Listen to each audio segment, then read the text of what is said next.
Hey everyone, my name is Steph. I work at the Hoboken Library as the local history librarian / archivist. I also am responsible for comics purchasing. So I wanted to thank you all for tuning in again to the next edition of our little drawing workshop here while we're in shelter in place. While you're at home and the library building is temporarily closed, we'll still be offering all types of live events and programs online. You can visit us at Facebook, Twitter, YouTube, Instagram, Pinterest, anywhere that you can find us publicly online, we are there. Also check out our Discord servers where we are holding book discussions, movie discussions, etc. You can find those online as well through our social media. So today I'm going to jump into some more drawing tutorials. This time I figured I'd talk about hair a little bit. Hair is actually my favorite thing to draw because you can do a lot of really cool stuff with it. So I'm going to jump right in on that. So the key to doing hair, first off, you need a head. So let me just put a head here. But the key to doing hair actually is that it follows, there are some rules. So we've got a basic head right here. Alright, I'll just kind of put where the ears would go. Hair goes in chunks, in directions. So when you're doing it, you have to actually figure out things like where your character's part is going to go and things like that. So let's just say this character has a middle part, so we'll do this. Just kind of put it like that so I know where it's going to go. Now the hair will just kind of all come from this point. Everything has to kind of come from here. So no matter what I do with this hair, it has to kind of start from where this part is and emanate from there. Even if it's these big chunks of it, of hair, you want to make sure they come from this one point. Even if you do a little antenna like that, still keep it at that point. If you do it where it's not at that point, it's going to look very strange.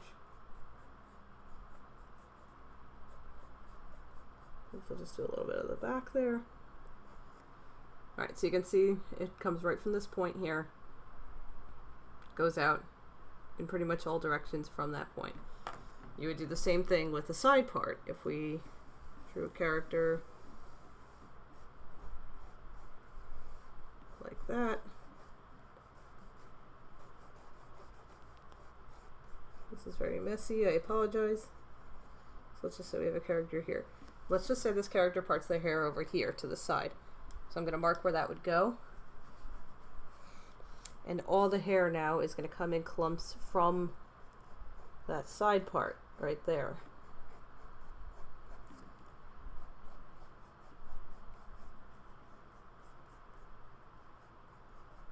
Even the little antenna can come from the side part. You can do that if you want. The antennae are not necessary. They're just kind of a cute thing that a lot of people like to do. They kind of add some extra character. Obviously, the more realistic your comic is, the less likely you are to use these, but I like doing them because I draw in a more cartoony style. So you can see how it goes kind of in chunks. Hair follows directions, generally.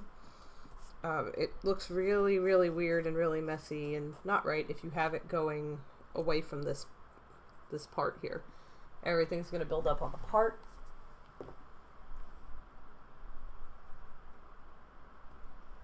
So with that,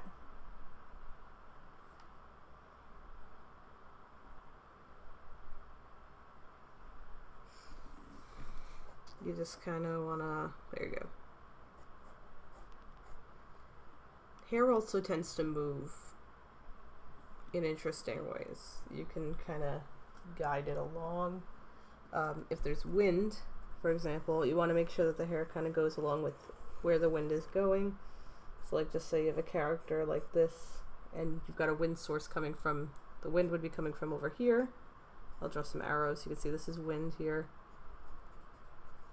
Their hair is going to go like this.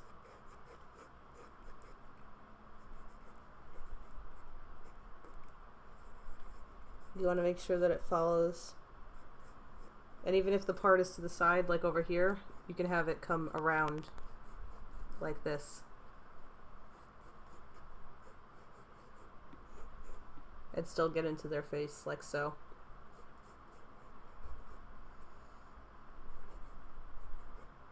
I'm just gonna hunch her shoulders because it's cold.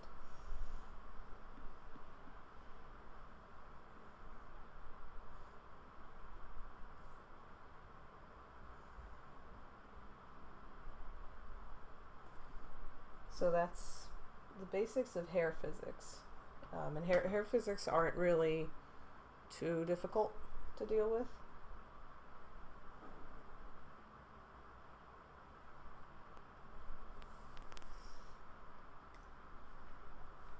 But you know, when you're first starting out, they take a while to get the hang of. Now I can also jump in and look at some other things in here. I'll talk about some other things. So we'll just cut this here so you can see what the hair looks like, and then we'll go on.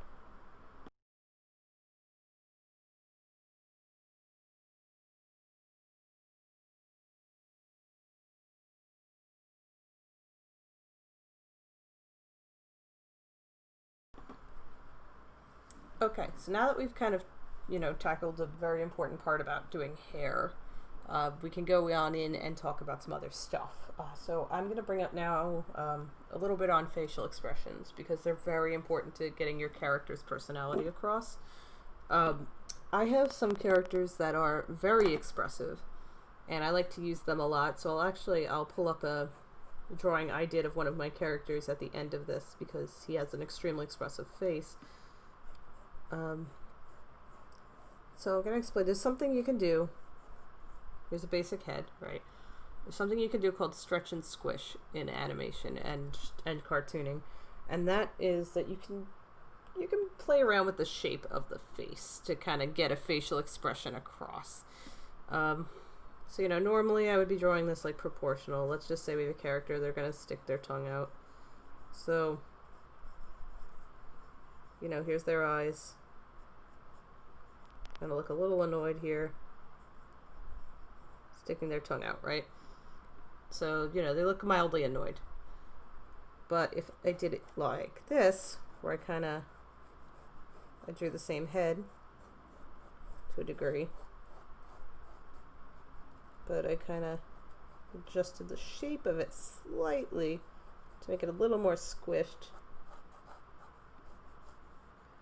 And I also played with the facial features. I smushed them together.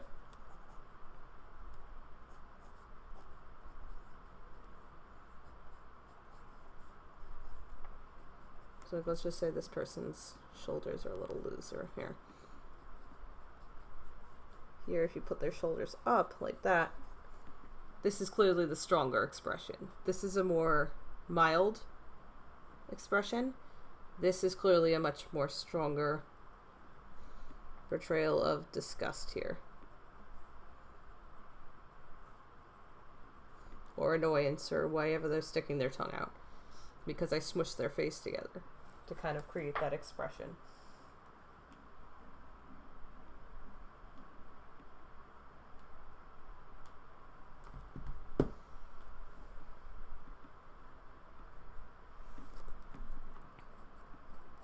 Facial expressions really rely on a few things in cartooning.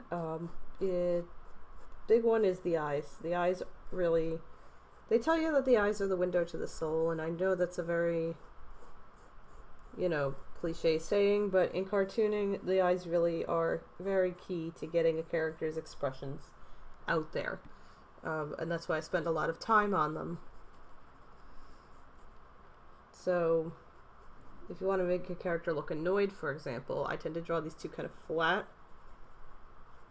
tops of the eyelids, right? Or the eyes, you know. Kind of go like this, just kind of to show that their eyes are kind of narrowed in annoyance. And then I make the eyelids come right out of that.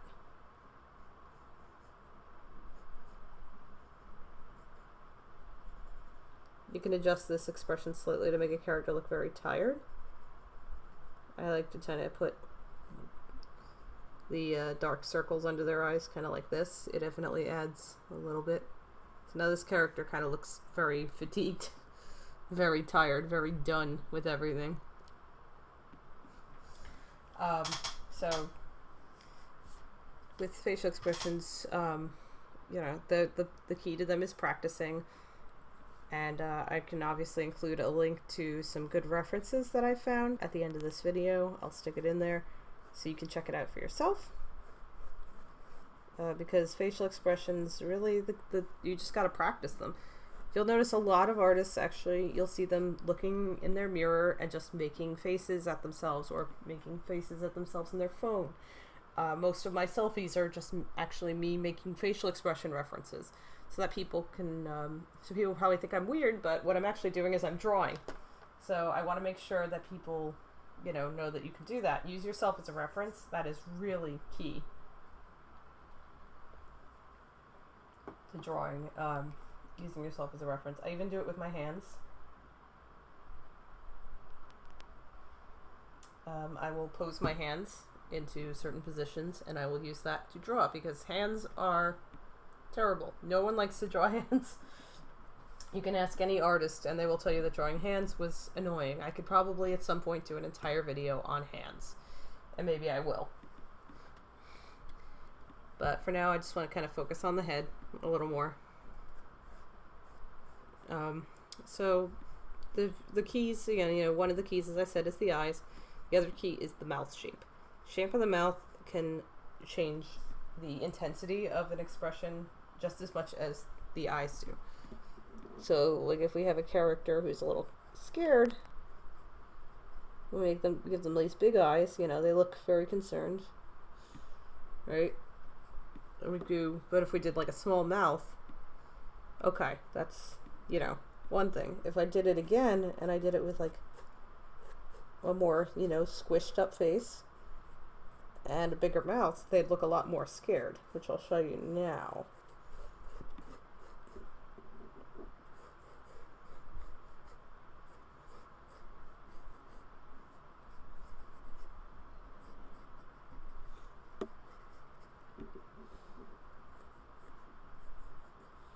So, same eyes, but much bigger mouth.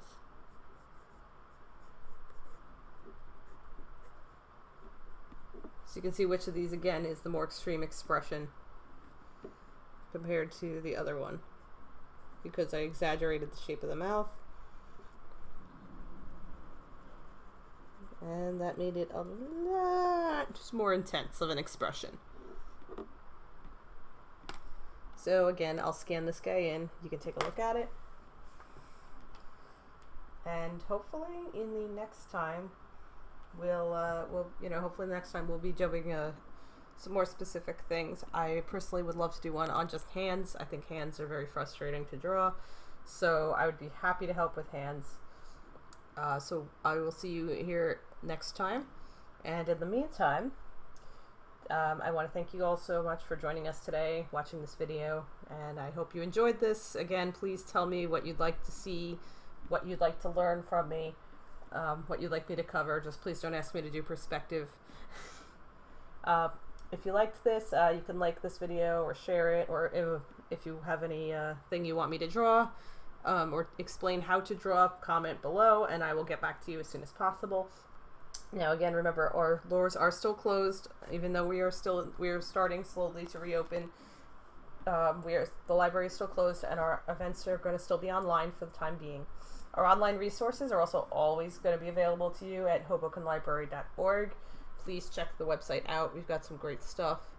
And I want to, make sure that you are still enjoying it to the fullest. And so thank you. Have a nice day. Bye-bye.